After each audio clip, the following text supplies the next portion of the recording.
What is up, everybody? Welcome back to another episode of Talk of the Tundra, your Green Bay Packers podcast, proud partner of the Blue Wire family and the Eurostep Podcast Network.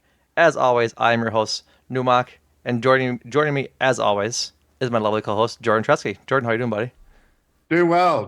And we have a special guest. An illustrious guest of Milwaukee radio fame, Bart Winkler. Bart, how you doing? Great to Did be you look on, around- boys. How are Sorry, you? did you look around thinking that someone else was the special guest? I mean, I gotta be your like, head, your head turned right as I was saying that. So I was like, what? yeah, Like, well, you looking can't be around. talking about me. Oh, surely. Oh, come on. Although I did when I went to the zoo this week with my parents and my kid, I did get recognized by the guy taking my credit card. Oh, He's like, "Hey, Bart." I go, "What's up, man? What's your name?" He goes, "My name's Fred. We've met before." I don't know if we have. oh, That is really I'm not. funny. Yeah. Is that the most like famous place you've been recognized? Or I guess is that the how often do you get recognized in public? One time I was pulling weeds in my front lawn and someone rolled down their window.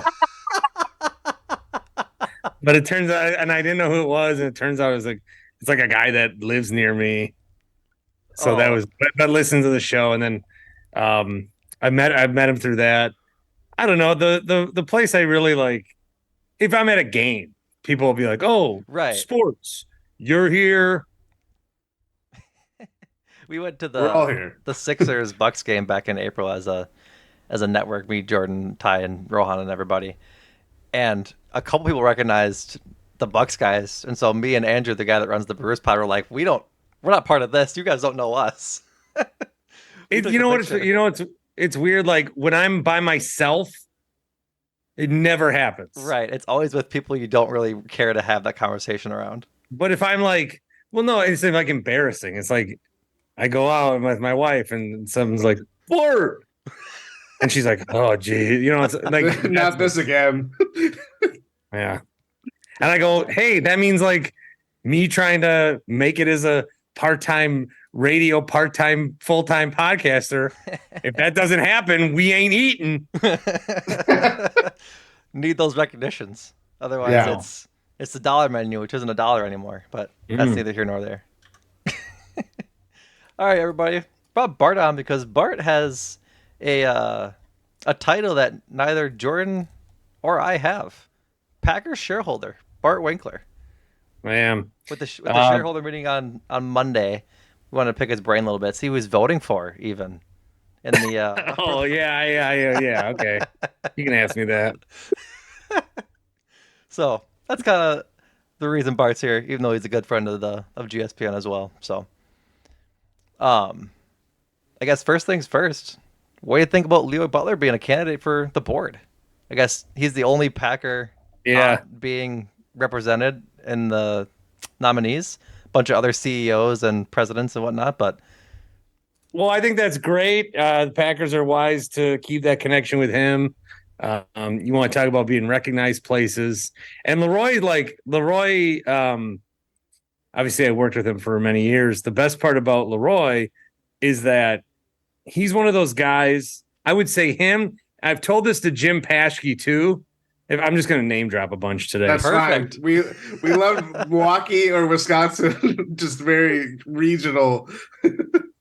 I told it to these two guys, I say, you're like someone who's so nice that I make extra attention to try to like find out one moment where you slip up and you're a jerk or you're not a nice person. And after a while, I realize it's not going to happen because you're just that nice of a dude.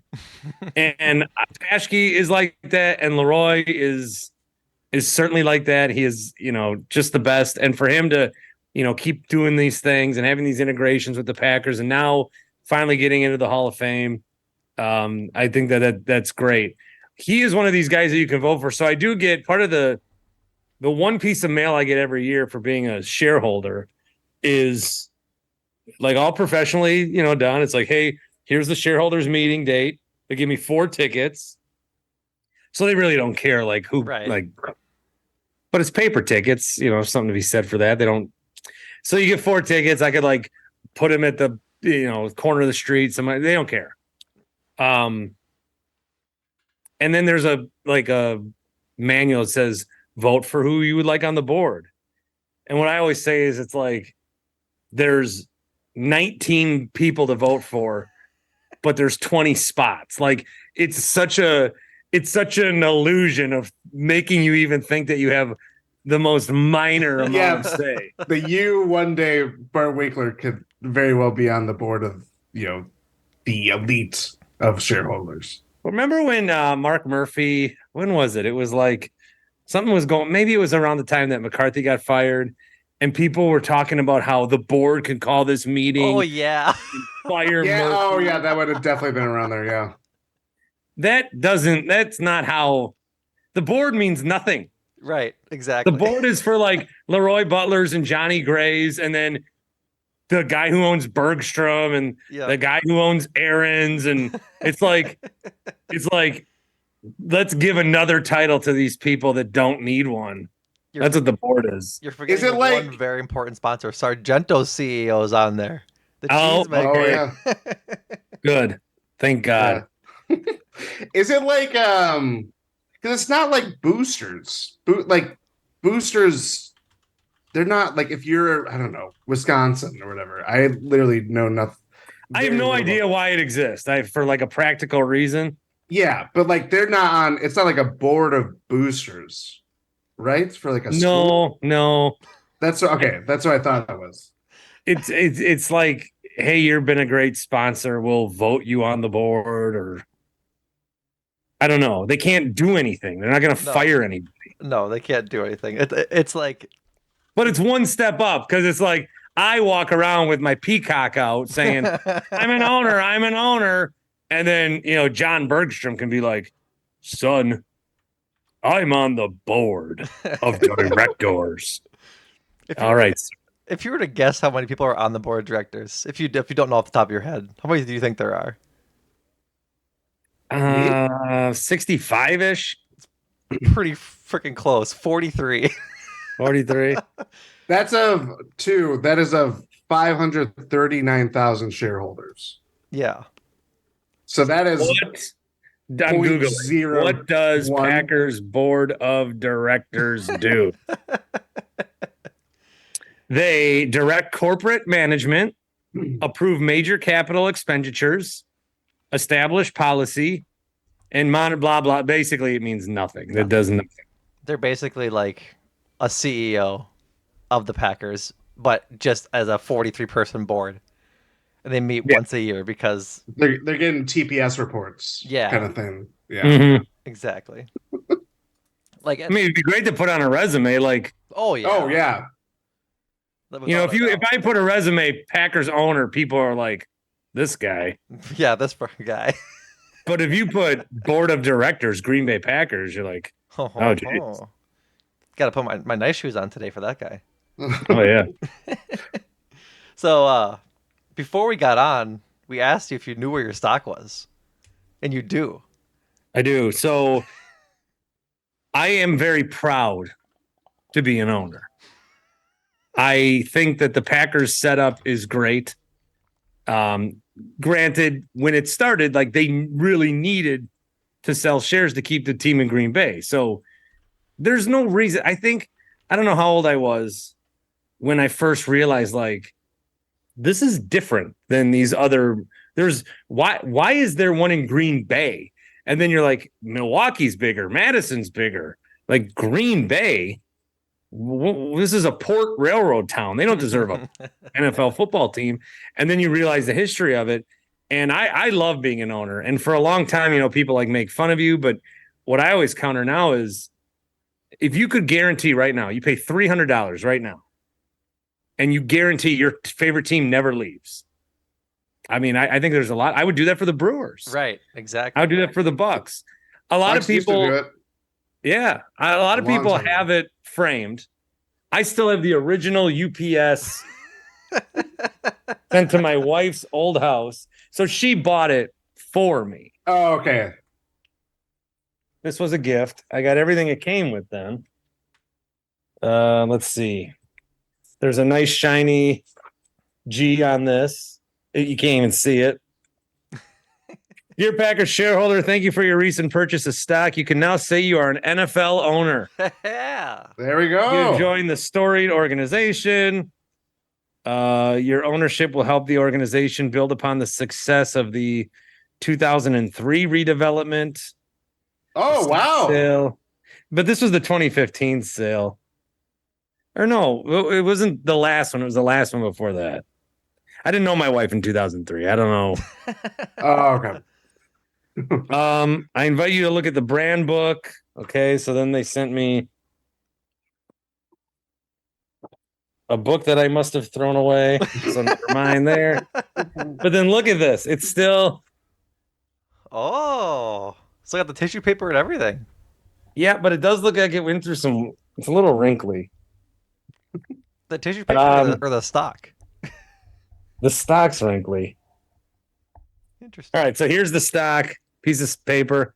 It's got my old North Fond du Lac address on there. Oh, wow. Are there That is sponsors great. on the bottom? Did I miss that? No, it's all the old logos. Oh, cool. Oh, really? Yeah. That's cool. Mark Murphy. Countersigned and registered by Wells Fargo Bank. Let's see. I'm number 227,496. So you're This- really early. If Jordan said there's 539 Yeah, that's shareholders, like you're pretty ery. that's like Yeah. midway through. I basically know Curly Lambeau. The holder understands that no dividend shall ever be paid on said stock, that if the corporation is dissolved, all the assets go to charitable causes. Said stock is subject to transfer restrictions described on the reverse side. There's a whole bunch where I could transfer the stock, but you would have to it's like a will. Yeah. Oh, okay. Yeah. So I have the stock. I Yeah. should frame this. It is not yet framed, but I think it's awesome. Come on. Yeah. I own an NFL team. When I went to the Hall of Fame, we were in this hotel because we were there to cover Leroy getting in, and I was like right by Jerry Jones, and I wussed out. I should have been like fellow NFL owner. And I'll see you at the owners' meetings in Vegas or wherever they are. so the shareholders meeting, let me tell you about this. The shareholders meeting is like cool until it's not. Okay. I went once with my father, and it's a random July Monday. Yeah. Training camp's about to start. You're starved for football, and here you are with somewhat exclusive access into Lambeau Field. You walk in, you're in Lambeau Field, gates are open. You can buy a beer, you can buy some food. You sit down, you're in the bowl, you look around, 8,000 other people usually. And then Mark Murphy comes out and other people come out and you're like, yes, yes, yes. And then they're like, we're going to have a great year. Thank you for your support. And this is like pep rally. And then they're like, all right, now I'm going to give it over to Maria, whoever, and she's going to go through the financials. And then you watch a PowerPoint. And the best part of it is watching not what's going on the field, but watching people try to figure out when they're going to leave. Oh, Because you sit down and you like, Dad, should we? Well, let's wait a few more minutes. All right, Dad, this is a meeting here. And then you watch every pocket of people that did that. And then you go and they, send you right to the gift shop where for 2 hours, and I would have worn it today had I had any foresight or had I fit in it. But I got a Packers shareholder shirt that you can only buy the shareholders merch for the 2 hours at Lambeau Field. Now I could get it and then sell it to someone else. So it's not like right. But it's only sold for the 2, 3, 4 hours a year. At that time. So that's like the perk. That's awesome. that comes after all of the financial the Well, the shop's open right away. They know people hate. they're like, okay, let's come on. After you sit through Robert's Rules of Order for 4 hours. Is there someone that's like gaveling? Is there like motion order restored or whatever? Like, do they do that? I don't think there was a It's not gavel. like Parliament. But the PowerPoint with the financials is on the jumbotron. And that's when like they show you how much money they made, Right. which is really the only team that does this. Mhm. Yeah. So that's how anyone can ever figure out like, oh, what do teams make for the TV revenue? So I don't think, the other owners are thrilled that this team exists, but it's really unique, especially now. The more I get older and the more I watch these teams leave and the more that I realize that these are like the teams that we love and die for and make a part of our like history. Like I'm in my basement and I look around and literally on my floor, there's just a random Reggie White starting lineup right here. I don't know why that's there. My kid must have been playing with it. I got all this junk in my apartment, or not my apartment, but all right, here's my grandma and grandpa passed away, but they used to go to Tampa every year. So here's a Tampa Bay awesome. Packer backer. Oh wow. 1997. Battle of the Bays. So I'm curious. My ass show when I got up. No, No. you're You're safe. I've You're had that safe. problem. But anyway, it's like these are things that define us, and the Packers is like a thread through my family, and just in terms of I don't know. I maybe or may not have been named after Bart Starr. I think that I sort of was. I kind of talked my parents into making them say that I was. That's part of your mythology. Yeah. Your backstory. Yeah. There's a great story my grandparents tell, which again could be embellished, but they met Bart Starr in an airport when I was 1. And they said, hey, we have a grandson named Bart. Apparently a year later, he recognized them and asked how Bart was doing. Again, I don't know if that's just to appease me. But Sounds like Santa. I know. It's such a thing that's ingrained in you. Not just Packers, but the other teams we root for, that a guy could just come in, walk up and leave with your team. Yes. And there, usually it's not like you don't see it packed up in the middle of the night anymore. You see it drawn out over 15 years, like in Oakland. Right. But the Packers, that's not going to happen. Mm-hmm. And because of that, like I'm willing to give more of my sports fandom to this stupid team because I know that they'll always be there, Right. Was there an impetus for you that in that sense then that you're like, obviously you had that feeling of like, it's special, it's unique to the Packers story and everything like that. But then it's like, okay, they have a round of shares that they're going to dole out. I want to be a part of it. Was there like something beyond that just getting a share with the Packers? I think when it was announced, I just figured that this is something I wanted to do. Now, I don't know how I caught. My wife ended up giving it to me as a Christmas present, and before we were married, and I would have probably bought one anyway. But I just, I was one of these kids that was 10 years old and signed up for season tickets. I barely moved. Yeah. The South End Zone expansion helped me move up. Yeah. That was good. Which we sort of paid for, right?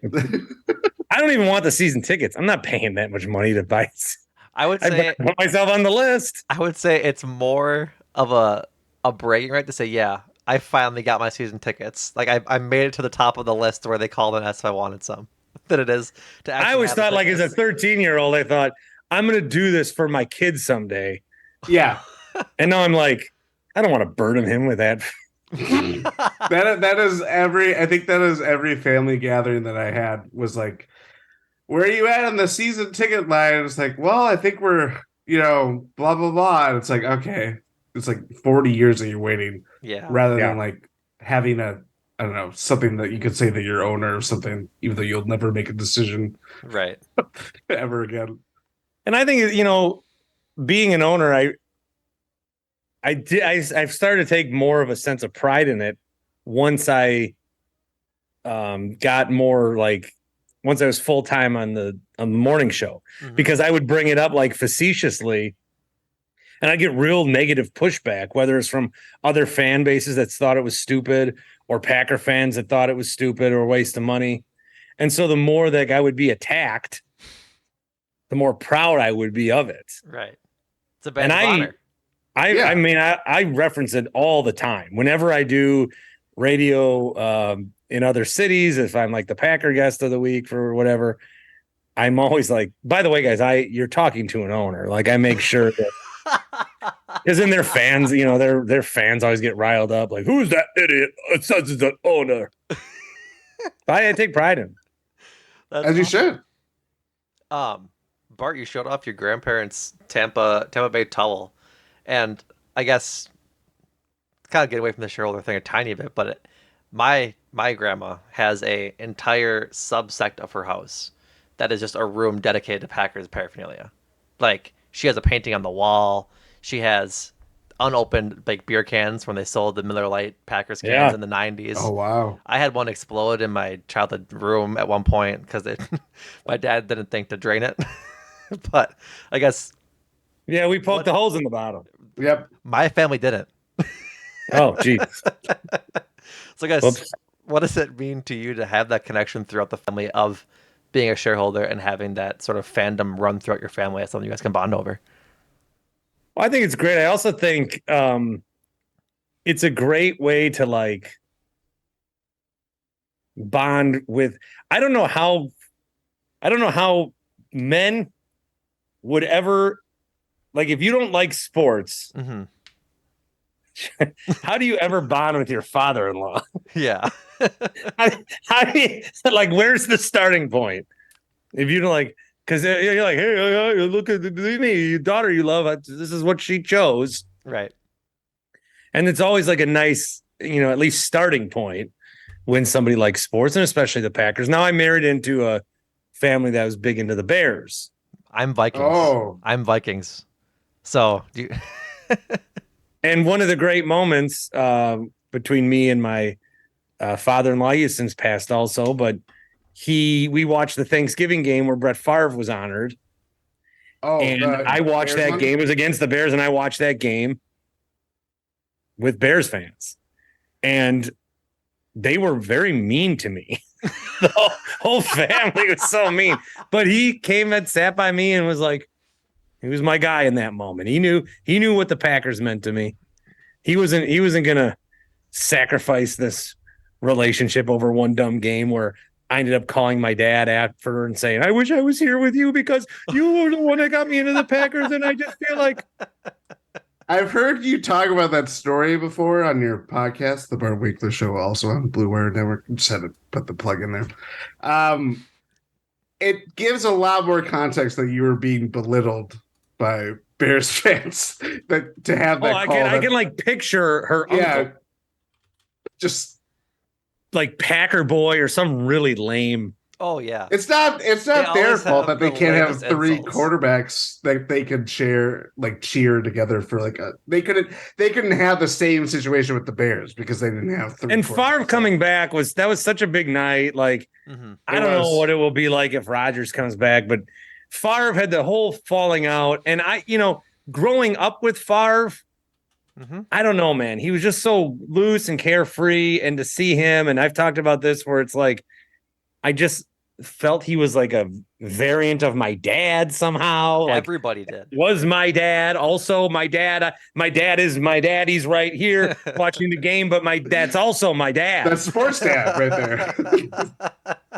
And it's just so weird. And then, the connection, and Super Bowl 31, I watched at my grandparents' house. So we all watched that together. Super Bowl 45, I watched at a sports bar, but I call my dad crying after that one too. Yeah. That's the only time I ever cry to my dad is when the Packers win. Oh, yeah. Actually, Favre's last game, I openly wept because I just felt like it was like they were right there. My parents were here this week. They live in Florida now. They're here this week. And I always, when you have people over, there's got to be like a game on the TV. Has to be. Yeah. There was nothing on the other night. Yeah. So I'm like, there's got to be like a game on NFL Network or something. 2008 Favre Giants last game. Oh, that's great. I'm like, painful. Yeah. so then I just threw on like the fireplace that you watch at Christmas time. There's nothing. I quit. a lot better. Yeah. That's awesome. Transitioning a little bit into that ownership model we talked about further. I guess we've kind of touched on it already, just about how it is so special that you're willing to pay $300 for a share of stock to keep your team around in Green Bay, as opposed to possibly Milwaukee Brewers owner Mark Antonazio putting the squeeze on Milwaukee government and state government. I guess, do you think there's ever, I already know the answer to the question, I don't know why I'm asking it, but I want to hear what your take is, and ever a scenario in the future where this might be replicated in pro sports? I think a team would be smart to do it. Oh yeah, I agree with that part. I believe Because it's even like it's a way to get money from people that want to give you money. Right. Yeah. No. It's really no different than doing season ticket deposits for. But there would have to be something like the Packers will never move. Right. Yeah. I'm not just going to give Mark $300 and then have him move in 8 years. Right. Yeah, there has to be something that ties him down to more. And that's why when I get ridiculed, people always say they think of the stock as you have to be able to profit off of it, or what's the value of it? You can't get dividends or anything, but the value, you're not paying $300 to someday get $450. Right. You're paying $300 to be a part of something. I don't know. I mean, the $300, like you've spent more on less. Yeah. Yeah. And so I definitely think there's value there. $300 to not have your heart ripped out of your chest when your team moves. Although I do think the last time there was like a $30 service fee, so it was really $330. That's kind of BS. Was that they did it during the COVID, right? Maybe. I don't know when the last time was. I feel like it wasn't that long ago. I don't think it was that recent. The only the last. This one I would have got in 2011, 10. I think that was the South End Zone. The sheet that I have says 13-time world champ, so it was definitely after the Super Bowl. Oh, Yeah. okay. I think the most recent big one was the South End Zone renovation, but they might have done like a smaller one to build all the parking lots and parking structures doing in the east parking lot by the rest center and stuff. Oh yeah, something like that. So, but I do think there is a team. It's a smaller scale. I think it's the Minnesota Aurora. They have a very similar model, but that's like USL. Like I think they're a pro team, but it's like a lower level of their women's league is going to be. Interesting. Okay.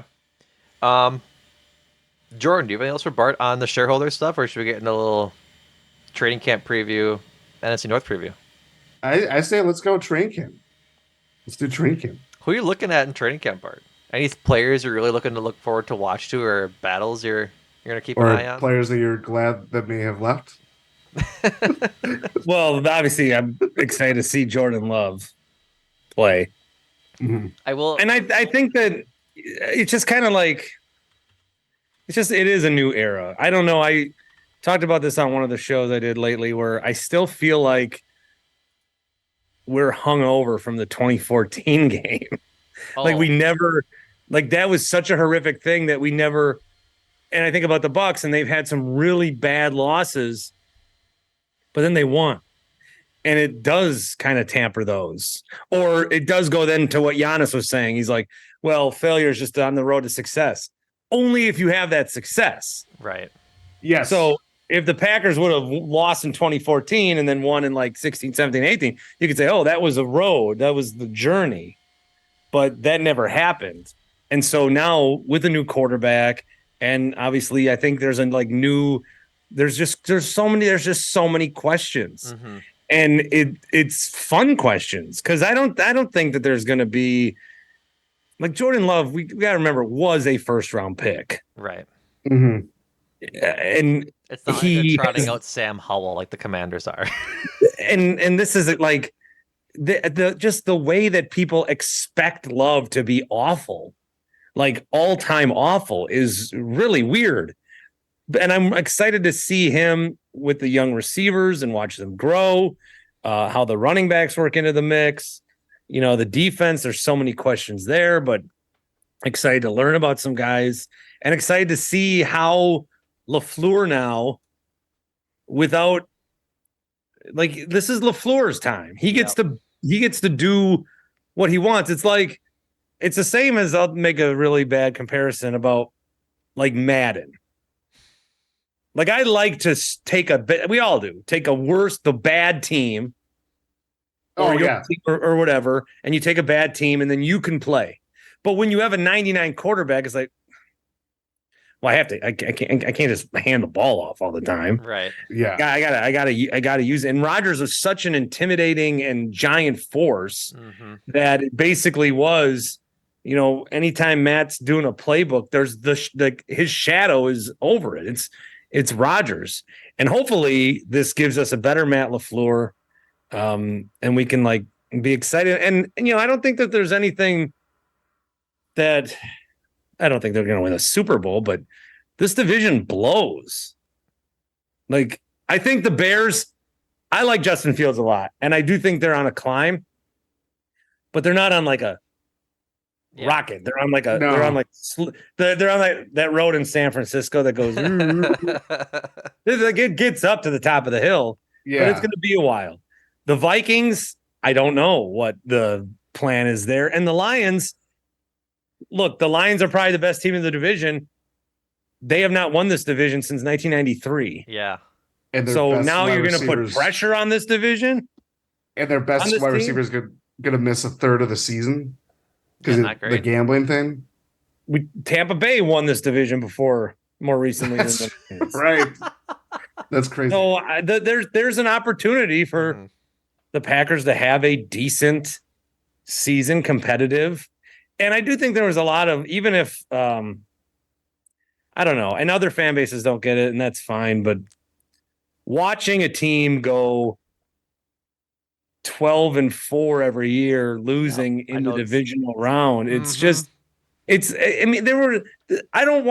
only 17 Sundays a year that we get. Some of these games, it's like, right. Well, I know it's going to happen. Rodgers going to throw 3 touchdowns. They're going to win by 10.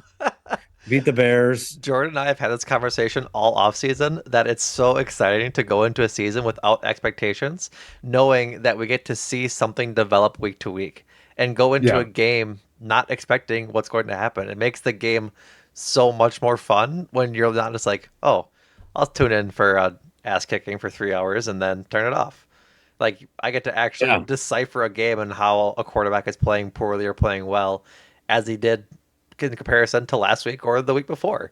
It's really exciting to have a no expectation season, and everything's gravy. If he's really good, it's gonna be a really fun season.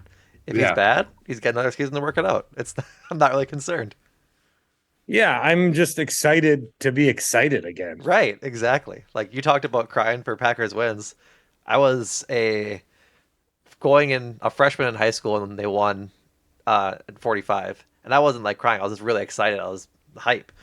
But the only time I've cried for the Packers loss, it was 2014. I sat on the stairs with my head in my knees, sobbing. Like, it's just, I'm excited to... That was as close as a death. Oh, yeah. That you could, like, that was, because you replay the moments in your head. Somehow you think it's your fault. Oh, yeah. Yeah. It's the worst part about being a fan. There's multiple, like, things that you can look at, and, like, a car accident. It was watching it, like, slow motion of just, like, I blame it all on Julius Peppers for telling Burnett to go down. Oh, that's right. Oh, yeah. He's the one I blame by far the most. More than Bostic, more than McCarthy, more than anyone. Oh, that for me, that was a very turning point of, like, I knew where everything had run its course. Yeah. I knew they were just going to draw it out as far as possible. So McCarthy probably should have been fired then. Oh yeah. I mean, in hindsight, that they didn't get over it forever. No. I mean, the Bucks did that with Bud. You know what I mean? Like it's a very different sport, and how coaches, how they're treated in NFL and the NBA are very different, in my opinion. But it was clear that he was on for what, 4 more years after that, Yeah. and then went to another championship game, I guess. But still, I just never. No one had ever any faith in them Never. after that point. No, that was kind of the beginning of, man, they really might not ever get back with Rodgers. Like that was kind of like the beginning of the end of that realization until McCarthy. Just like the cynicism that just kind of. But there's been so many awful losses since. Like Tampa was awful. It was awful. And the Niners ones were awful, but you don't even think about them. No. It's how bad Seattle was. Yeah. Again, and they went to another championship game and they got their socks rocked by a Falcons team that had a way worse demolition than the Packers ever had. Yeah. Yeah, they'll never get over that. No. They would have to win, and I don't think even then that pain goes away. And the worst part is that the Seahawks are kind of cool now. This team I hated forever. Yeah, now they got Geno Hail Mary. That was Russell good. I was Wilson. saying, yeah. And now they're like, here's our sweet old uniforms, and Pete Carroll's kind of fun now. Those uniforms that they dropped today are slick. I know. They are slick. So I'm gonna ask you the Vikings question. What are they doing? They didn't do anything this offseason besides get rid of people. Well, they're not.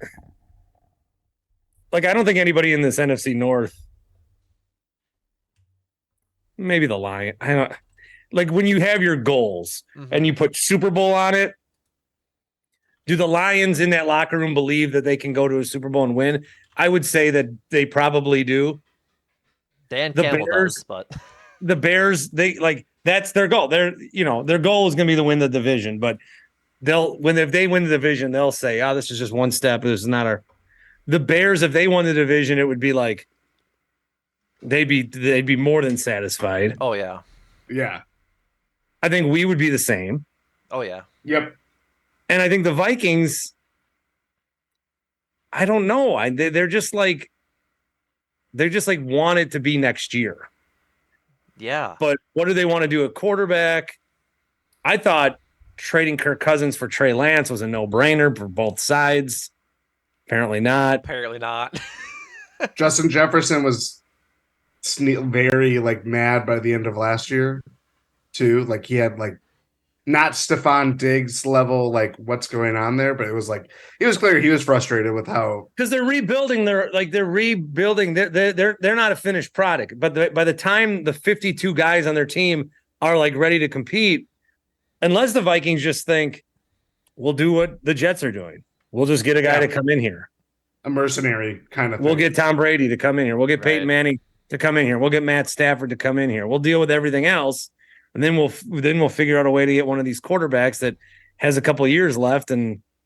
But Kirk could be that guy. But I just think this is the last dance across the NFL. Who that even would be?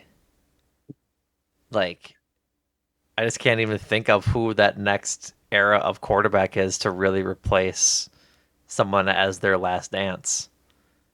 And I don't know. Dak, maybe. Yeah. But because everybody's so young, everybody's everyone's young. That's the thing. There's such a changing of the guard where Brady obviously just retired. Rodgers is nearly 40. Yeah. But wants to do his thing. There's been a lot of churn in the NFL quarterback rooms lately to where the stat that I can't get over, it's not even a stat. Jared Goff is 28. Yeah. Why do I feel like he's 37? Yeah. He's been around a long time. Been around a while. I know. What the hell? It's just Kyler Murray. Kyler Murray might be a guy that moves. No, Kyler Murray's going to be playing baseball in 3 years. He sucks. Murray stinks. But the Vikings added. He might be playing Call of Duty instead. Oh, yeah, that too. Yeah. I'm sure he'd be doing just fine doing that. But yeah, it's interesting because they didn't add anybody. Marcus Davenport or Dean Lowry, pick your poison, is like the most high-profile name they added in free agency this offseason. Like I just don't know what they're doing. But hey, Kirk's on that new QB Netflix show, so things are going great. Yeah, everybody likes him. Everybody likes him now. He dies. He dies, If he dies, he dies. or whatever he said. Yeah. All right, Bart. I came up with some over-unders, some fun ones that are mostly in jest. And then the last one is the Packers win total to give you a sneak peek of that. So the first one, over-under 4.5 mentions of Aaron Rodgers before Packers fans get mad and start angry tweeting Greg Olsen and Kevin Burkhardt. Oh. Under. They say it once and I'm going to be pissed. No, they'll get one. Of course, he's replacing Aaron Rodgers. Okay, you said it. Yeah. Let's talk about Jordan Love now. Exactly. It's going to be every game for the entire year. And I'm going to be sick of it by the end of the. As long as they don't do that dumb thing they did with Devontae Adams, where they're like, look at what he's doing. Like after 4 games, it was like Devontae Adams, Packers, and it was like, stop talking about it. Yeah. I can't wait for the graphic that Jordan Love has only thrown to one wide receiver that was selected in the first round or whatever. that they associate with Rodgers forever. Yeah. Over under 5.5 weeks of the Packer season before a caller into your radio show declares the Love era a flop. Oh, so that's what I'm worried about with this Bears game. I hate that they're playing the Bears first. Because if the Packers win, it's going to be like, the deed is transferred over from Rodgers' ownership to. But if the Bears win, it's going to be like, gee, your quarterback stinks. It's the Fields North now. Yeah. So I'll say under. Week 6 is the bye, so that's kind of where we set that line at. So, moving to the right off of your point, over under 61,000 Bear fans sad week 1 at Soldier Field. God, I really don't know. I've already said that. I've said no matter what I end up saying, the Bears are going to win that game. I'll change my mind and say Packers as we get closer, but the Bears are going to win that game. I'm going to say under. I'm nervous. But what a story it would be, Bart. God, if Love comes out and throws for 4 touchdowns, I am just going to be insufferable to everybody. Oh my God. You're going to be walking everywhere with your little the stock and just brandishing it everywhere. Could you imagine if like week 1, Aaron Rodgers throws 2 picks and Love has 4 touchdowns? Oh, I would what narrative season would be? It'd be insane. I'd come on this very podcast and for 2 hours just laugh. Just laugh. Nothing more to be said. Exactly. Yeah. Obviously, last one, over under 7.5 wins for the Packers. That's what Vegas is currently running with. I think 7's the floor. I don't think they lose. I think they win at least 7 games. Mm-hmm. I think 10's about the ceiling. I think they can win. I think they'll be 8 or 9. Yeah. When we did the schedule review when it got dropped, that's kind of what Jordan was at too. He goes, he was saying how nervous he was that he kept saying wins. Because you're just like, you don't want to be home. I'm trying to be like objective guy, and then it's like, well, they're playing the Falcons. They're not that great. Like they have the Bears schedule's even worse. It is worse. So I'll go Lions. Are you going Lions, the top team? I'll go Lions 8, Packers 8, Bears 8, Vikings 7. Oh, that's God. What I told you, Jordan. We were talking that would about be an awful year. I forget what division it was, but he's like, someone's got to win the division. I was like, no, we've had sub 500 teams win divisions recently.